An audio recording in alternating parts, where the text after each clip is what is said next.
मेरा नाम मेघना है।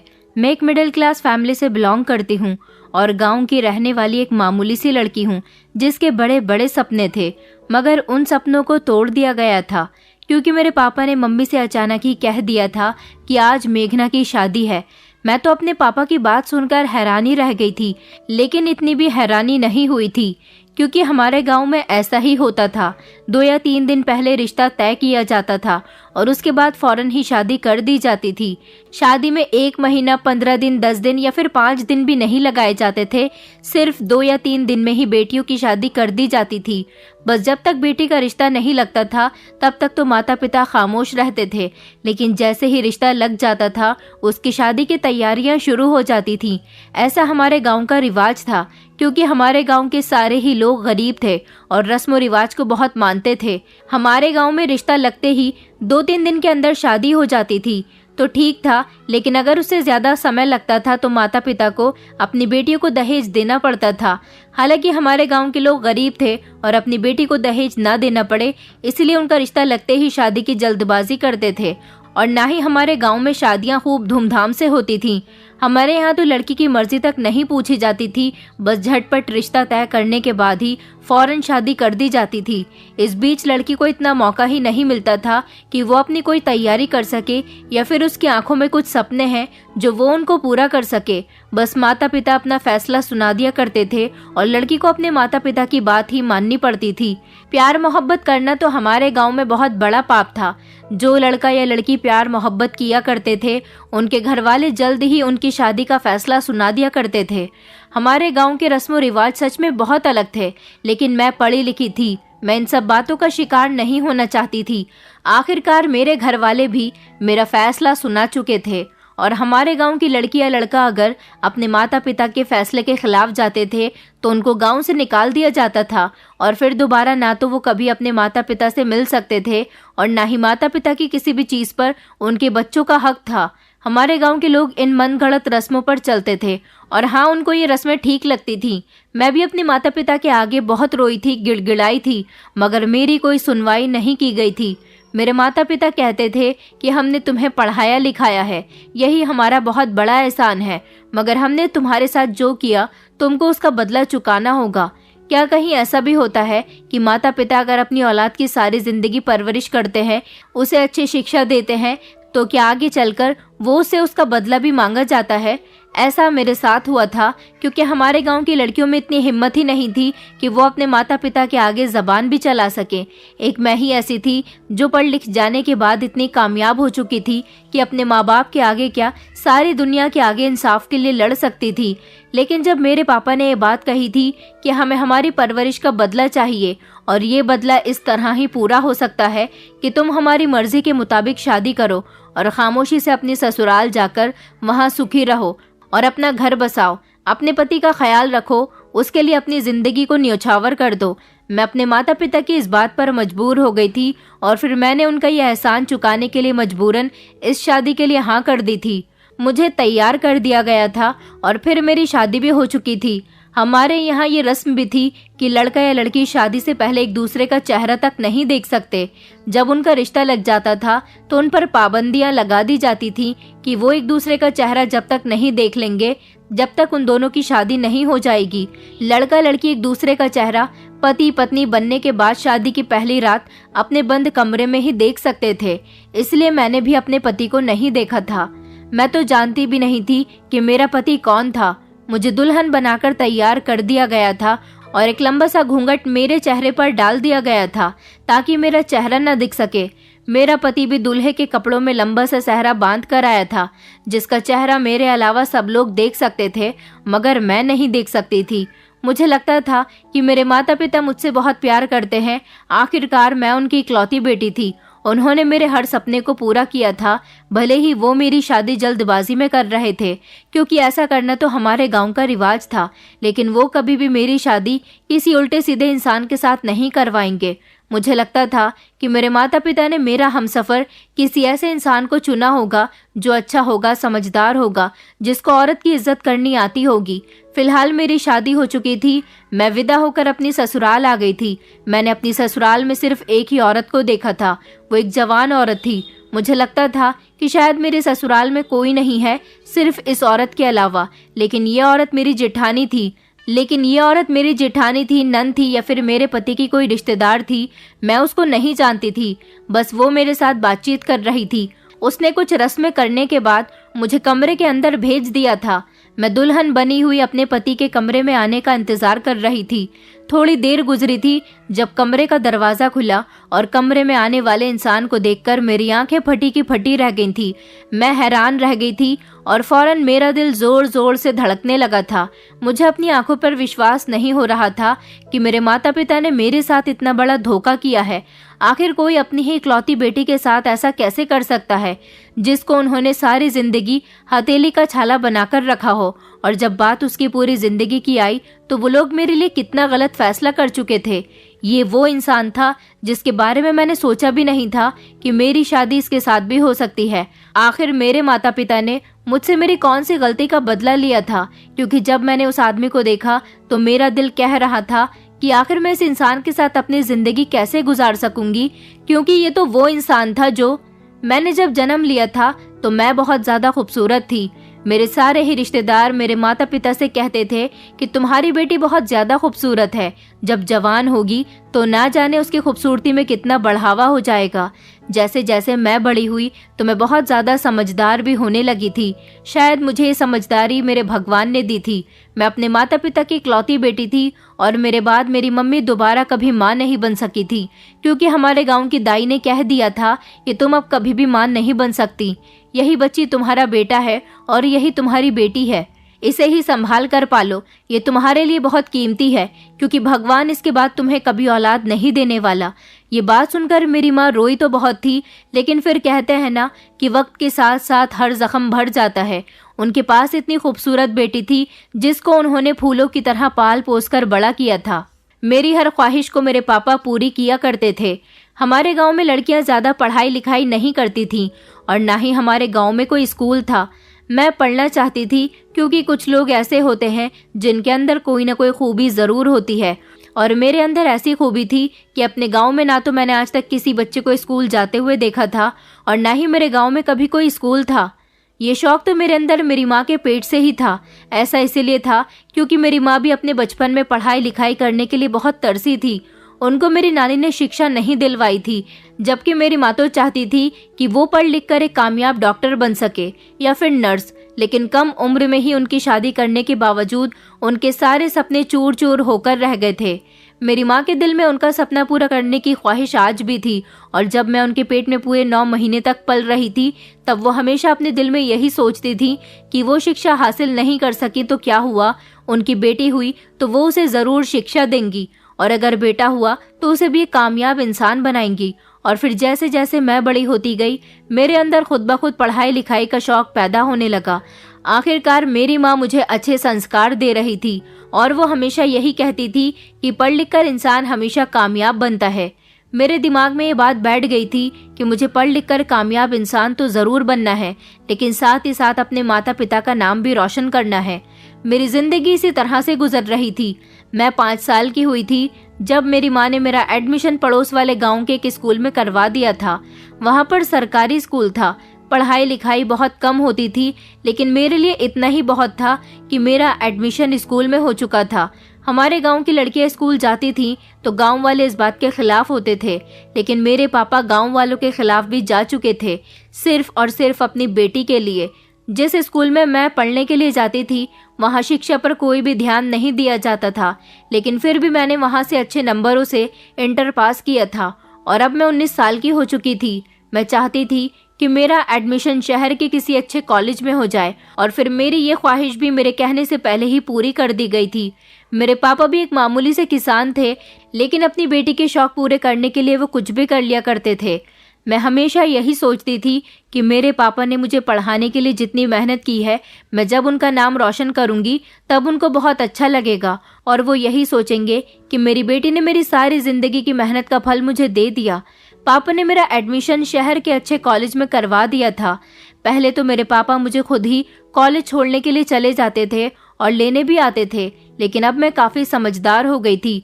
मुझे कॉलेज जाते हुए 6 महीने गुजर गए थे जब गांव के लोगों ने मेरे पापा से कहना शुरू किया कि तुम गांव के रिवाजों के खिलाफ जा रहे हो अपनी बेटी को शहर में पढ़ाकर। तुम जानते हो कि हमारे गांव में बेटियों को सिर्फ चूल्हा चौका सिखाया जाता है, इसके अलावा कुछ और नहीं। लेकिन तुम्हारी बेटी तो शहर जाकर पढ़ने लगी है। मेरे पापा फिर भी गांव वालों की बातों को इग्नोर किया करते थे, सिर्फ और सिर्फ अपनी बेटी की खातिर। जिंदगी इसी तरह से गुजर रही थी और फाइनली मैंने अपनी पढ़ाई पूरी कर ली थी। अब मैं काफ़ी बड़ी हो गई थी और चाहती थी कि मैं अपने गांव में एक सरकारी स्कूल खोल लूं जहां पर लड़कियां मुफ्त शिक्षा हासिल कर सकें। इसलिए मैंने शहर के कुछ ऐसे लोगों से बात की थी जो गरीब लोगों की मदद किया करते थे।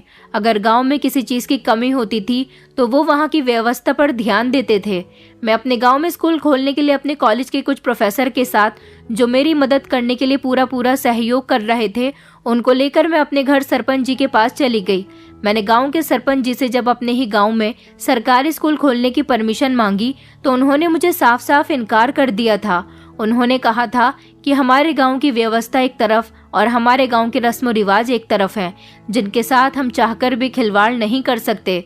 हम जानते हैं कि तुम हमारे ही गांव की बेटी हो जो कि शहर में जाकर पढ़ लिख गई हो, तो आज तुम्हारे अंदर इतनी हिम्मत आ गई है कि तुम हमारे सामने बैठकर गांव में स्कूल खोलने की बात कर रही हो। चाहती हो कि हमारे गांव की बेटियां घर से बाहर निकलकर स्कूल में पढ़ने के लिए जाया करें, लेकिन ऐसा नहीं हो सकता। औरत को हमेशा दबकर रहना चाहिए और औरतों पर यही शोभा देता है कि वो अपने घर की रसोई और अपने परिवार को संभाले। सरपंच जी की बात सुनकर मैंने उनसे कहा था कि क्या औरत को सिर्फ इतना ही हक है कि वो घर की 4 दीवारी तक ही रहे? मैं आप लोगों की इसी सोच को बदलना चाहती हूँ। सरपंच जी देखिए, अब जमाना काफी आगे बढ़ चुका है। जब हम अपनी सोच को बदलेंगे तभी तो हमारे गांव का भी विकास होगा और हमारे गांव का विकास करने में हमें पूरा सपोर्ट सरकार करेगी। जब आप लोग ही नहीं चाहते कि हमारे गांव में सरकारी स्कूल बने, सरकारी अस्पताल बने, बिजली घर बने, यहाँ पर मोबाइल नेटवर्क्स लगाए जाएं, तब तक कोई भी सरकार हमारी मदद नहीं कर सकती, क्योंकि जो कुछ भी करना है वो हमें ही करना है। अपने गांव के विकास के लिए हमें ही आवाज उठानी होगी। आप लोग तो इस मॉडर्न जमाने में भी पुराने जमाने की जिंदगी जी रहे हो। आप लोग जरा बाहर निकलकर देखिए कि जमाना कितना आगे बढ़ चुका है। हम लोग भी अपने गांव का विकास करना चाहते हैं, अपने गांव को शहर की तरह बनाना चाहते हैं, और ऐसा तभी हो सकता है जब हम लोग अपनी सोच को बदलेंगे और अपने गांव के विकास के लिए सरकारी स्कूल बनाकर पहला कदम उठाएंगे। उसके बाद धीरे धीरे हम लोगों के गांव का विकास इतनी अच्छी तरह से हो जाएगा कि हमारे गांव में किसी तरह की कोई कमी नहीं रहेगी। मेरी बात सुनने के बाद तो जैसे सरपंच जी को और भी ज्यादा गुस्सा आ गया था, लेकिन मैं भी किसी से कम नहीं थी। मैं अपने साथ अपनी शहर की एक ही दोस्त जो कि न्यूज़ रिपोर्टर थी, उसे सरपंच जी के घर कवरेज करने के लिए लेकर आई थी, जिसने सरपंच जी का पूरा बयान अपने कैमरे में रिकॉर्ड कर लिया था। उनका कहना था कि मैं कभी भी अपने गांव के रस्म रिवाज के खिलाफ नहीं जा सकता। हमारे गांव में अस्पताल नहीं बनेंगे और यहाँ पर सिर्फ वैद्य ही इलाज करते रहेंगे। यहाँ पर लड़कियों को शिक्षा नहीं दी जाएगी। यहाँ पर रोजगार के साधन नहीं होंगे। सिर्फ खेती बाड़ी से ही लोग अपना रोजगार चलाएंगे। सरपंच जी की सारी कवरेज कैमरे में रिकॉर्ड हो चुकी थी। हम लोगों ने सरपंच जी को धमकी दी थी कि अगर आपने गांव में हमें सरकारी स्कूल खोलकर नहीं दिया तो ये पूरी कवरेज न्यूज़ चैनल पर दिखा दी जाएगी, जिसको पूरी दुनिया बैठकर देखेगी और आपकी खूब बेइज्जती होगी। मेरी बात सुनकर अचानक सरपंच जी के माथे पर पसीना आने लगा था। सरपंच जी ने कहा था कि अच्छा ठीक है, मैं सिर्फ आपको सरकारी स्कूल खोलने के लिए एक जगह दे देता हूँ, बाकी क्या और कैसे करना है ये सब आपको देखना होगा। मैंने कहा था कि जी, मैं सिर्फ इतना ही तो चाहती हूँ कि आप मुझे मेरा स्कूल खोलने के लिए एक अच्छी और साफ सुथरी जगह का बंदोबस्त करके दें। इस तरह मैं अपने पहले प्लान में कामयाब हो गई थी। मुझे स्कूल खोलने के लिए जगह दे दी गई थी। यह हमारे गांव की एक बड़ी सी हवेली थी जो हमेशा खाली पड़ी रहती थी। मैंने इस हवेली की अच्छी तरह से साफ सफाई करवाई थी और पूरे गांव में बता दिया था कि हमारे गांव में अब लड़कियां यहां एडमिशन करवाएं, उनको फ्री में शिक्षा दी जाएगी। मैंने ये काम स्टार्ट तो कर दिया था, लेकिन मेरे पापा एक गरीब इंसान थे। वैसे तो वो मुझे बहुत सपोर्ट कर रहे थे, लेकिन उनके पास इतना पैसा नहीं था कि मुझे इतना कामयाब बनाने के बाद भी वो मुझे स्कूल बनाने के लिए पैसा दे सकें। अभी तो मेरे लिए टूटी फूटी हवेली ही सही थी। मैंने सरकार से मदद मांगी थी, लेकिन अभी तक मेरी कोई सुनवाई तो नहीं हुई थी। जब गांव वालों को पता चला कि सरपंच जी ने खुद ही मुझे गांव में स्कूल खोलने के लिए ये हवेली दी हुई है, तो गांव वालों को लगा कि अब लड़कियों को पढ़ने की परमिशन भी मिल चुकी है। इसलिए मेरे पास अब काफी सारी लड़कियां एडमिशन के लिए आ गई थी। मैं समाज सेवा करने के साथ साथ जॉब भी कर रही थी। सुबह को दोपहर तक मैं अपना स्कूल खोलती थी और दोपहर से मैं शाम के 9 बजे तक ऑफिस जाया करती थी। मेरा सारा दिन इस तरह ही गुजर जाता था। मेरी जिंदगी बहुत अच्छी गुजर रही थी। मेरे मम्मी पापा मुझ पर गर्व महसूस करते थे और अब मैं इतने पैसे कमा लिया करती थी कि मैं इन लड़कियों की मदद भी कर रही थी। लेकिन गांव की काफ़ी सारी लड़कियां मेरे स्कूल में पढ़ने के लिए आने लगी थीं। अब मुझे अपने साथ साथ किसी और को भी अपनी मदद करने के लिए रखना चाहती थी। मैं चाहती थी कि कोई ऐसा हो जो मेरे साथ इन लड़कियों को पढ़ाया करे, मगर गांव में तो दूर दूर तक भी ऐसा कोई नहीं था और मेरी शहर की जो फ्रेंड्स थी वो इतनी दूर गांव आकर मेरी मदद नहीं कर सकती थी। मुझे तलाश थी कि कोई ऐसा हो जो मेरा इन लड़कियों को पढ़ाने में साथ दे सके, क्योंकि इतनी ढेर सारी लड़कियों को अकेले ही पढ़ाना मेरे बस की बात नहीं थी। मैं जब शाम को जॉब पर जाया करती थी तो मुझे घर आते आते काफी रात हो जाती थी। गांव के काफी सारे लोग मेरे खिलाफ थे, लेकिन मुझे और मेरे मम्मी पापा को किसी की भी कोई फिक्र नहीं थी। अब मेरे ऑफिस में भी काम ज्यादा बढ़ गया था और गांव की 80% लड़कियां मेरे स्कूल में एडमिशन लेने लगी थी। इसलिए मुझे एक प्लान याद आया। मैंने सोचा कि क्यों ना मैं न्यूज़पेपर में एडवर्टीजमेंट करवा देती हूँ कि मुझे समाज सेवा करने वाले कुछ ऐसे लोगों की ज़रूरत है जो मेरे स्कूल में गरीब मासूम लड़कियों को पढ़ाने के लिए मेरा साथ दें। और मैंने ऐसा ही किया था। काफ़ी दिन गुजर गए थे, मगर मेरे पास कोई भी ऐसा इंसान नहीं आया था जो सिर्फ समाज सेवा करने के लिए ही इन लड़कियों को पढ़ाने में मेरी मदद कर सके। मैं जानती हूँ कि आजकल के लोग बड़े ही मतलबी हो गए हैं। अगर मैं समाज सेवा की जगह न्यूज़पेपर में सैलरी भी मेंशन कर देती तो बहुत सारे लोग अब तक मेरे पास आ चुके होते। फ्री में तो आजकल कोई किसी की मदद करने के लिए तैयार नहीं है। जैसा भी था, मेरा गुजारा हो रहा था। मैं इन लड़कियों को शिक्षा देने के बाद बहुत खुश थी, लेकिन एक दिन मेरे पास एक लड़का आया और कहने लगा कि मैं आपके साथ समाज सेवा करना चाहता हूँ। मैं उसकी बात से बहुत इम्प्रेस हुई थी। उसने मुझे अपने डॉक्यूमेंट्स दिखाए थे। वो काफ़ी पढ़ा लिखा और इंटेलिजेंट लड़का था। मेरे स्कूल में अब वो मेरे साथ साथ लड़कियों को पढ़ाने में मेरी मदद करने लगा था, लेकिन वो हमारे गांव का नहीं था। हमारे गांव में उसका कोई दोस्त रहता था। वो कई दिनों से हमारे गांव में ही रहने वाले अपने दोस्त के घर पर रह रहा था। मैंने एक दिन उससे पूछा था कि तुम इससे पहले कहाँ रहते थे, मतलब तुम्हारा घर कहाँ है, तुम्हारा परिवार कैसा है। तो उसने मुझे अपनी दुख भरी कहानी बताई थी। वो कहता था कि मैं बहुत गरीब हूँ। इतना वेल एजुकेटेड होने के बाद भी मुझे कहीं पर नौकरी नहीं मिली। जब मैंने आपका ऐड देखा तो मैं समाज सेवा करने के लिए ही आ गया। यहाँ इस गांव में मेरा एक दोस्त रहता है। मैं सबसे पहले उसके घर गया था। मैं लावारिस हूँ, मेरे आगे पीछे कोई भी नहीं है। तो मेरे दोस्त ने कहा कि तुम हमारे घर में रह सकते हो। इस तरह रोज रोज शहर से गाँव आना जाना करोगे तो तुम्हारे काफी सारे पैसे खर्च हो जाएंगे। मुझे उस बेचारे पर अफसोस हुआ था कि वो इतना गरीब था। वो मेरी मदद कर रहा था, लेकिन मैं फिर भी उसे पैसे नहीं दे पा रही थी। इस तरह वो मेरे साथ काफ़ी समय से मेरे स्कूल के बच्चों को पढ़ाने में मेरी मदद कर रहा था। हमारा स्कूल बहुत अच्छा चल रहा था। इस लड़के का नाम आरव था। आरव के साथ मेरी बातचीत बहुत अच्छी हो गई थी, क्योंकि हम दोनों ही तो थे जो पूरे स्कूल को हैंडल कर रहे थे। मगर एक बात थी जो मैं नोटिस कर रही थी। मेरे मम्मी पापा का बिहेवियर मेरे साथ बिल्कुल भी अच्छा नहीं था। मैं जैसे ही घर में आती थी वो लोग मुझसे नाराज हो जाते थे। कहते थे कि तुम इतनी देर से घर क्यों आती हो। ऐसा मैं पहली बार तो नहीं कर रही थी। मैंने उनको बता दिया था कि आप लोग मेरे बारे में सब कुछ जानते हैं, फिर भी कह रहे हैं कि देर से घर क्यों आती हो। मेरे पापा कहते थे कि अब ये समाज सेवा करना छोड़ दो और तुम्हें जॉब करने की भी ज़रूरत नहीं है। हम तुम्हारी शादी करना चाहते हैं। न जाने मेरे मम्मी पापा को क्या हो गया था। मैंने उनसे कहा था कि मैं अभी शादी नहीं करना चाहती। मैं अभी अपने स्कूल को और ऊंचाइयों तक ले जाना चाहती हूँ। मैंने मम्मी पापा को आरव के बारे में भी बता दिया था कि वो मेरी बहुत मदद कर रहा है, मगर ना जाने क्यों आरव के बारे में सुनते ही मेरे मम्मी पापा को बहुत गुस्सा आता था। लेकिन दिमाग पर स्ट्रेस ज़्यादा होने की वजह से मैंने उनके गुस्से पर ज़्यादा ध्यान नहीं दिया था। मेरी ज़िंदगी अपने सपने को पूरा करने में बहुत अच्छी गुजर रही थी। आरव के साथ साथ मेरी अच्छी फ्रेंडशिप हो गई थी।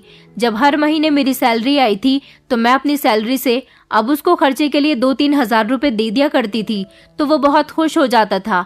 आखिर बेचारा मेरे साथ इतनी मदद करता था तो उसके जेब खर्च के लिए मुझे कुछ तो देना चाहिए ही था। आरव और मैं एक दूसरे के साथ बहुत बातचीत करते थे और गांव में घूमने के लिए भी चले जाते थे। मेरी सारी ही हरकतें शहर की लड़कियों की जैसी थी। आखिर मैं पढ़ी लिखी थी, इसलिए मैं शर्माना तो नहीं जानती थी। मैं मॉडर्न ख्याल की थी। मेरे ख्याल बिल्कुल अलग थे। गांव की लड़कियों को मैं यही सब कुछ सिखा रही थी। सरपंच जी अगर मेरे बीच में आने की कोशिश करते तो मैं उनको उनकी कवरेज के बारे में याद दिला दिया करती थी, तो वो खामोश हो जाते थे। मगर मैं जानती थी कि सरपंच जी मुझे काफी सपोर्ट कर रहे हैं। पहले मेरे स्कूल की लड़कियां जमीन में बैठकर पढ़ाई किया करती थी, लेकिन अब सरपंच जी ने उनके लिए फर्नीचर का इंतजाम करवा दिया था।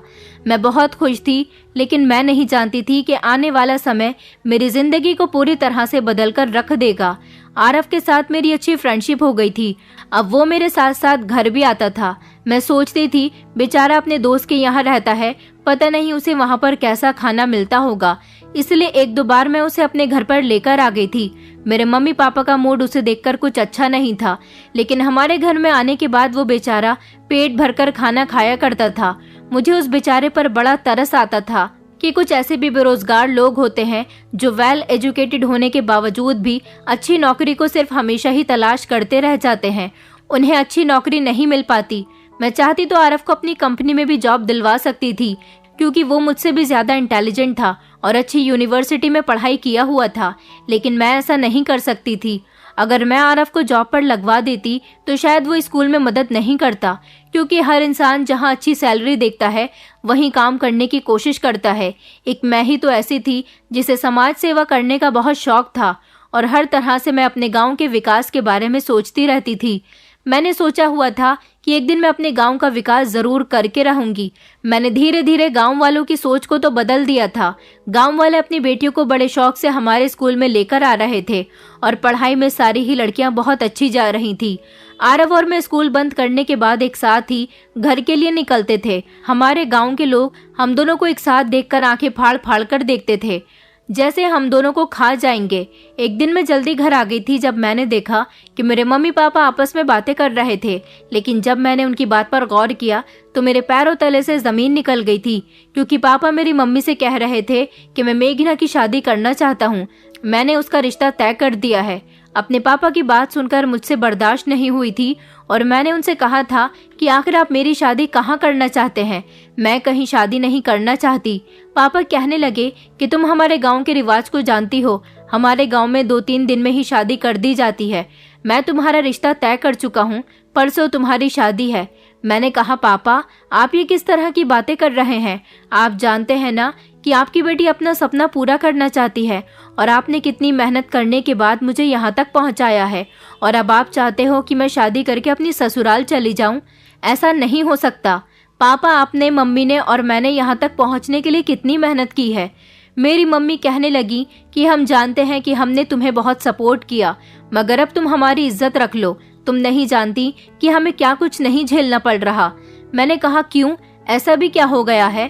तो पापा कहने लगे कि मैंने तुमसे कहा ना कि तुम्हारी शादी है और अब तुम्हें घर से बाहर निकलने की जरूरत नहीं है।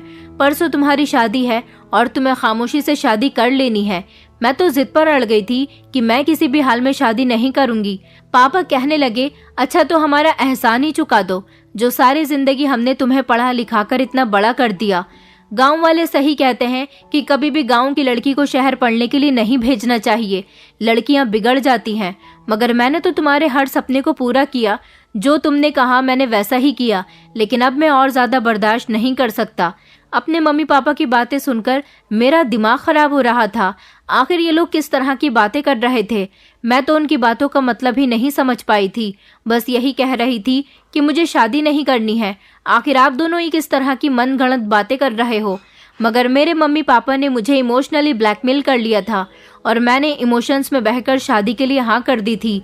मैं जानती थी कि मैंने जो स्कूल खोला है वो बंद हो जाएगा, सब कुछ खत्म हो जाएगा और मेरा सपना चूर चूर हो जाएगा। मगर मेरे पेरेंट्स ने मेरे आगे एक ऐसी शर्त लाकर रख दी थी कि मैं मजबूर हो चुकी थी और फिर फाइनली मैंने वो एहसान चुका दिया था जो सारी जिंदगी उन्होंने मेरी परवरिश करने में मेरे ऊपर किया था। मुझे अपने माता पिता से ऐसी उम्मीद बिल्कुल भी नहीं थी। मुझे तो लगता था कि उन्होंने अपनी बेटी को इतना कामयाब बनाया है तो आगे भी वो अपनी बेटी को सपोर्ट करते रहेंगे, मगर अचानक उन्होंने इतनी बड़ी बड़ी बातें कर दी थी कि मैं चाहकर भी कुछ नहीं कर सकती थी। और फिर मेरी शादी हो गई। मेरी शादी बिल्कुल इस तरह से हुई थी जैसे गांव के रस्मों रिवाज के तरीके थे। मैं गांव की रस्मों के बहुत खिलाफ थी, लेकिन मेरे माता पिता जो कर रहे थे उसको मैंने खामोशी से होने दिया था। इतने सालों तक मेरे माता पिता मेरी हाँ में हाँ मिलाते रहे थे, मगर न जाने अब उनको ऐसा क्या हो गया था कि उन्होंने अपनी बेटी की कोई बात सुनना भी गवारा नहीं समझा। मैंने अपने पति को नहीं देखा था क्योंकि हमारे गांव में यही रस्म थी कि लड़का लड़की एक दूसरे को शादी के बाद पहली रात कमरे में ही देख सकते थे। विदा होकर जब मैं अपनी ससुराल गई तो एक औरत मेरा स्वागत कर रही थी। पता नहीं कौन थी, मैं उसे नहीं जानती थी। वो मुझे कमरे के अंदर ले गई। मेरा मूड बहुत खराब था, लेकिन अब क्या हो सकता था। मेरे माता पिता जो चाहते थे वो मैं उनकी खुशी के लिए कर चुकी थी। अब मैं अपने कमरे में बैठी हुई अपने पति का इंतजार कर रही थी, लेकिन जो इंसान कमरे में आया था उसे देखकर मेरे पैरों तले से जमीन निकल गई थी। क्या मेरे माता पिता ने इसको मेरे लिए सिलेक्ट किया था? मुझे तो ऐसा लगता था कि वो मेरी शादी किसी ऐसे इंसान के साथ करवाएंगे जो मुझे अच्छी तरह से डिजर्व करता हो, लेकिन ये तो कोई और नहीं बल्कि आरव था। मुझे अपने पेरेंट्स की चॉइस पर गुस्सा आ रहा था। ऐसा नहीं था, हमारे गांव के सारे ही लोग इतने गरीब थे कि उनके पास खाने पीने के लाले पड़े हुए थे। कुछ ऐसे भी जमींदार लोग थे जो अमीर थे। मैं तो यही समझी थी कि मेरे पापा ने मेरी शादी किसी ऐसे परिवार में की होगी जिनके पास जमीन जायदाद ढेर सारी होगी। आरव के पास जमीन जायदाद तो दूर की बात, अपना रहने के लिए घर भी नहीं था। वो इस गांव में अपने दोस्त के साथ रहता था। आखिर मैं आरव के साथ सारी जिंदगी कैसे गुजार सकती थी? मैं फूट फूट कर रो रही थी। मुझे तो अपने माता पिता पर गुस्सा आ रहा था। मुझे रोता हुआ देखकर आरव मेरे करीब आकर बैठ गया और कहने लगा, मेघना, तुम बहुत अच्छी लड़की हो, मगर अफसोस ये है कि जो लोग अच्छे होते हैं उनके साथ उनके अपने ही बहुत बुरा करते हैं। मैंने आरव से कहा था, सच में मेरे साथ बहुत बुरा हुआ है। मुझे नहीं पता था कि मेरी किस्मत इस तरह से फूट जाएगी। आने वाले समय में मैं पाई पाई के लिए तरसूंगी। मेरी बात सुनकर आरव कहने लगा, आज मैं तुम्हें अपनी जिंदगी की एक सबसे बड़ी सच्चाई बताता हूँ, जिसको सुनकर शायद तुम भी दंग रह जाओगी। तुम मुझे एक मामूली इंसान समझती हो। मैं कोई मामूली इंसान नहीं हूँ, जबकि मैं शहर के एक बड़े बिजनेसमैन का बेटा हूँ। दरअसल मेरे डैड ने दूसरी शादी कर ली थी। उसके बाद वो बीमार रहने लगे। मेरी सौतेली माँ और सौतेले 2 भाई हैं। इन सब लोगों का बिहेवियर मेरे साथ बहुत बुरा रहता था, क्योंकि मेरे सौतेले भाई कभी भी डैड के बिजनेस पर ध्यान नहीं देते थे, और एक मैं था जिसने डैड के बीमार होने के बाद उनके बिजनेस को कहां से कहां तक पहुंचा दिया था। कहते हैं ना कि जब इंसान की किस्मत अच्छी होती है तो हर कोई उसका साथ देता है, लेकिन जब किस्मत बुरी होती है तो वो चाहकर भी अपनी किस्मत को बदल नहीं सकता। मगर मैं बहुत खुशनसीब इंसान हूँ जिसे भगवान ने इतनी अच्छी पत्नी दी है। तुम मेरा गुड लक हो। तुम एक टैलेंटेड लड़की हो। तुम्हारे टैलेंट को इस गांव ने दबाकर रख दिया। कुछ दिनों से मुझे शक हो रहा था कि मेरे दोनों सौतेले भाई बिजनेस में कुछ गड़बड़ी कर रहे हैं। जब पूरी बात मेरे सामने खुलकर आई तो एक दिन मेरी अपने सौतेले भाइयों से लड़ाई हो गई थी, क्योंकि वो मेरे शेयर्स दूसरे लोगों को बेच रहे थे। आखिर मैं अपने बिजनेस को लॉस में जाता हुआ नहीं देख सकता था, इसलिए मेरी लड़ाई हो गई और मेरी सौतेली माँ ने मुझे घर से बाहर निकलने के लिए कहा, क्योंकि जिस दिन से वो हमारे घर में आई थी इस घर में मेरा कुछ भी नहीं था। मेरे डैड सब कुछ खामोशी से देखते रहते थे, मगर किसी से कुछ भी नहीं कहते थे। एक दिन मैं गुस्सा होकर घर छोड़कर आ गया था। मुझे किसी ने तलाश करने की भी कोशिश नहीं की। शायद मेरे पापा को भी मेरी कोई परवाह नहीं है। फिर मैं इधर उधर भटकता रहा, नौकरी ढूंढने की बहुत तलाश की, लेकिन आजकल इंसान को काबिलियत की बेस पर कोई भी नौकरी देने के लिए तैयार नहीं है। हर किसी को बड़े लोगों की सोर्स की जरूरत होती है। जब मैंने न्यूज़पेपर में तुम्हारा एडवर्टीजमेंट देखा तो मैंने सोचा कि मैं कुछ समाज सेवा ही कर लेता हूँ, इसलिए मैं तुम्हारे साथ अपनी असली पहचान छुपाकर तुम्हारी मदद करता रहा। तुम मेरे लिए बहुत लकी हो मेघना। परसों जब तुम्हारे पापा तुम्हारा रिश्ता लेकर मेरे पास आए थे तो मैं चौंक गया था। मैंने कहा था, अंकल मेघना मेरी अच्छी दोस्त है। तो तुम्हारे पापा ने कहा था कि हमारे गांव में लड़का लड़की एक दूसरे के दोस्त नहीं बनते। मैं जानता हूँ तुम मेरी बेटी की मदद कर रहे हो, लेकिन गांव के लोग तुम्हारे और मेघना के बारे में गलत गलत बातें बना रहे हैं। और ये बात मैं भी जानता हूँ कि मेघना तुमसे प्यार करती है, क्योंकि जिस तरह से वो तुम्हारी तारीफ करती है और तुम उसके करीब रहते हो, तो इस बात से सब कुछ साबित होता है कि तुम दोनों के बीच कुछ चल रहा है। मैंने तुम्हारे पापा को बहुत यकीन दिलाने की कोशिश की कि हम दोनों के बीच कुछ भी नहीं चल रहा, मगर उन्होंने मेरी बात का कोई यकीन नहीं किया और उन्होंने कहा कि सारी जिंदगी मैंने अपनी बेटी को बड़ी मोहब्बत से पाला है, उसकी हर ख्वाहिश को पूरा किया है। तुम्हारे साथ मेरी बेटी इस गांव में पहले ही बदनाम हो रही है। मैंने सोचा कि क्यों ना मैं उसके तुम्हारे साथ शादी कर देता हूँ। मैंने तुम्हारे पापा को बहुत समझाने की कोशिश की थी कि अभी आप उसकी शादी ना करें। वो अभी काफी कुछ करना चाहती है और मैं आपको यकीन दिलाता हूँ कि हम दोनों के बीच कुछ नहीं चल रहा, लेकिन तुम्हारे पापा नहीं माने और उन्होंने कहा कि मेघना को इस बारे में पता नहीं चलना चाहिए। परसों तुम दोनों की शादी हो रही है। कल संडे होने की वजह से हम दोनों एक दूसरे से नहीं मिल पाए थे और आज हम दोनों की शादी हो गई। तुम्हारे पापा ने मेरी कोई बात नहीं मानी। गांव के लोगों की बातों में आकर उन्होंने तुम्हारी शादी मेरे साथ करवा दी और मुझे तो हैरानी इस बात पर है कि तुम्हारे पापा ने मेरे बैकग्राउंड के बारे में भी जानने की कोशिश नहीं की। बस बिना कुछ सोचे समझे तुम्हारा हाथ मेरे हाथ में दे दिया। लेकिन मैं तुम्हें बताता हूँ कि मेरी जिंदगी पूरी तरह से बदल कर रह गई है। और आरव अब जल्दी से बेड से उठा और अलमारी खोलकर उसमें से कुछ पेपर्स निकाल कर लाया। उसने वो पेपर मुझे दिया और कहने लगा कि इन्हें पढ़ो। पेपर्स देखकर मेरे होश उड़ गए थे। आरव के पिता ने अपनी सारी प्रॉपर्टी आरव के नाम कर दी थी। आरव अब करोड़ों का मालिक बन गया था। उसने बताया कि उसके घर से निकल जाने के बाद उसके डैड की मौत हो गई। उसको नहीं पता था कि उसके डैड इतनी जल्दी उसे दुनिया से छोड़कर चले जाएंगे, मगर मरने से पहले उन्होंने अपने बेटे आरव के नाम अपनी सारी प्रॉपर्टी और बिजनेस कर दिया, जबकि उसके दोनों सौतेले भाइयों को जायदाद में से कुछ भी नहीं दिया गया। ये सारे पेपर्स उसके पास वकील लेकर आया था।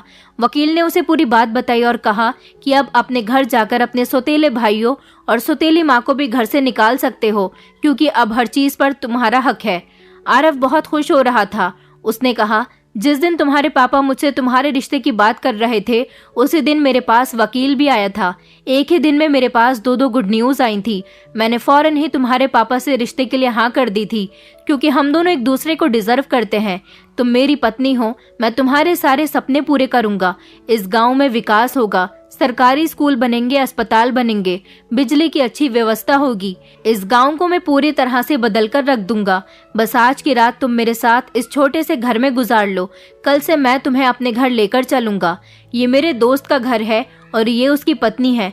ये दोनों पति पत्नी मुझे अपने घर में जगह दिए हुए थे। मैं इनका एहसान जिंदगी भर नहीं भूल सकता। आरव की बातें सुनकर मैं हैरान रह गई थी कि कभी कभी भगवान इस तरह से इंसान की मदद कर देता है। आरव देखने में बुरा नहीं था और पढ़ा लिखा भी था, और तो और वो एक बिजनेसमैन का बेटा था। लेकिन मुझे अफसोस इस बात पर हो रहा है कि मेरे पेरेंट्स ने मेरी शादी बिजनेसमैन के बेटे से नहीं, बल्कि एक गरीब लड़के से की थी, जिसको तो मैं महीने के सिर्फ कभी कभी 2 या 3 हजार रुपए दे दिया करती थी और अच्छा खाना खिलाने के लिए उसे अपने घर ले आती थी। मेरे पेरेंट्स तो उसकी हकीकत नहीं जानते थे। उन्होंने तो ये भी नहीं सोचा कि शादी होने के बाद उनकी बेटी ऐसे इंसान के साथ कैसे गुजारा करेगी। बस गांव के लोगों की बातों में आकर अपनी बेटी का हाथ गरीब इंसान के हाथ में थमा दिया। मैं अपने पेरेंट्स से बहुत नाराज हो रही थी। अगले दिन आरव मुझे शहर लेकर जाने वाला था जहां पर वो रहता था, लेकिन वहां जाने से पहले एक बार मैं अपनी मम्मी पापा से बात करना चाहती थी। इसलिए मैं आरव के साथ अपने घर चली गई और अपने मम्मी पापा के सामने खड़ी होकर कहने लगी कि मैं तो आप लोगों को बहुत अच्छा समझती थी। मुझे लगता था कि आप लोगों ने सारी जिंदगी मेरी परवरिश की है, मुझे सपोर्ट किया है, तो आप लोग दुनिया के नंबर 1 पेरेंट्स हैं। आपके जैसा कोई हो ही नहीं सकता। लेकिन मुझे नहीं पता था कि आप लोग गांव के लोग हैं। आप अपनी औलाद के लिए कितना ही बदल सकते हैं, मगर इस गांव में रहते हुए आप लोग अपने आप को नहीं बदल सकते। आपने ये भी नहीं सोचा कि आपकी बेटी गरीब लड़के के साथ कैसे गुजारा करेगी। क्या आप लोगों को अपनी बेटी पर भरोसा नहीं था? अगर गांव के लोगों ने आपसे कहा कि मेरा और आरव का अफेयर चल रहा है, तो आप लोगों ने इस बात को आसानी से मान लिया। ये भी नहीं सोचा कि एक बार अपनी बेटी से भी हमें इस बारे में बात कर लेनी चाहिए। मुझे शर्म आती है आपकी सोच पर। मैं कुछ भी करके इस गांव के लोगों की सोच नहीं बदल सकती, क्योंकि आज तक मैं अपने पेरेंट्स की सोच नहीं बदल पाई, तो फिर मैं इस गांव की सोच क्या बदल सकूंगी। ये तो अच्छा हुआ कि आरव एक हाई क्लास बिजनेसमैन का बेटा है। वो मेरे साथ मेरी मदद कर रहा था, तो आप लोगों को लगा कि उसके और मेरे बीच में कुछ चल रहा है। भगवान ने आरव को उसकी असली पहचान उसे वापस दे दी। मैं आरव के साथ जा रही हूँ और आप देखना कि मैं इस पूरे गांव को बदल कर रहूंगी। अगर कुछ नहीं बदल सकती तो वो गांव के लोगों की सोच, लेकिन हमेशा भगवान से प्रार्थना करती रहूंगी कि कभी भी कोई भी बेटी अपने माता पिता के एहसान को इस तरह से ना चुकाए जिस तरह मैंने आपका एहसान चुकाया।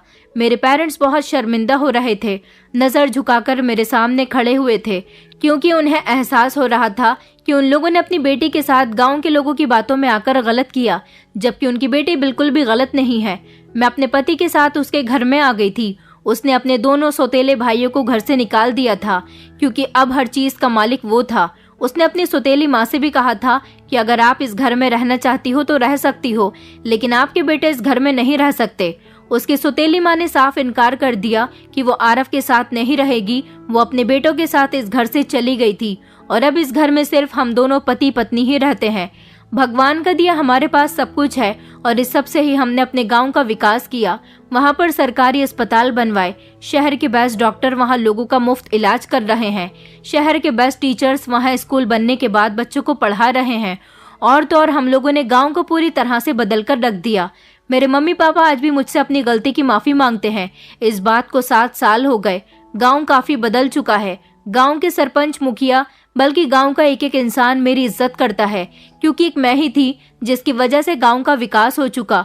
वरना गांव के सारे लोग आज भी अपनी सोच की वजह से न गांव को सुधार पाते और न ही गांव के लोगों को। गांव में सब कुछ ठीक हो गया है। अब हमारा गांव किसी शहर से कम नहीं लगता। लेकिन मैं आप लोगों को एक एडवाइस देना चाहूंगी। मैं कहना चाहती हूँ कि आप लोगों को अपनी बेटियों पर भरोसा करना चाहिए। लोगों की बातों में आकर अपनी बेटियों के लिए कभी भी कोई गलत या जल्दबाजी भरा फैसला न करें, जिससे उनकी जिंदगी और ज्यादा नुकसान में चली जाए। अगर आपको कोई आपकी बेटी के खिलाफ गलत रिपोर्ट देता है तो हमेशा पहले अपने बच्चों से कंफर्म करें कि क्या ये बात सही है, और जो कुछ भी करें वो अपने बच्चों से बातचीत करने के बाद ही करें। अगर आप उनकी मर्जी के खिलाफ लोगों की बातों में आकर उनके लिए कोई फैसला लेते हैं तो ये बात अच्छी तरह से जान लें कि आप उनकी जिंदगी में और ज्यादा परेशानियों को बढ़ावा कर रहे हैं। इस तरह तो आप अपने बच्चों को किसी दलदल में धकेल रहे हैं। मैं अपने पति के साथ खुशी खुशी जिंदगी गुजार रही हूँ। अपना काम करने के साथ साथ हम आज भी समाज सेवा में लगे हुए हैं और भगवान की कृपा से हमारा काम बहुत अच्छा चल रहा है। पहले मेरी मदद करने वाला आरव के अलावा कोई भी नहीं था, लेकिन आज बहुत सारे लोग हैं जो समाज सेवा में मेरी मदद कर रहे हैं। दोस्तों, उम्मीद करती हूँ आपको हमारी कहानी पसंद आई होगी। कहानी पसंद आई है तो वीडियो को लाइक करें, चैनल पर नए हैं तो चैनल को सब्सक्राइब करें और हाँ, नोटिफिकेशन बेल को जरूर दबाएं ताकि अगली अपडेट सबसे पहले आपको मिले।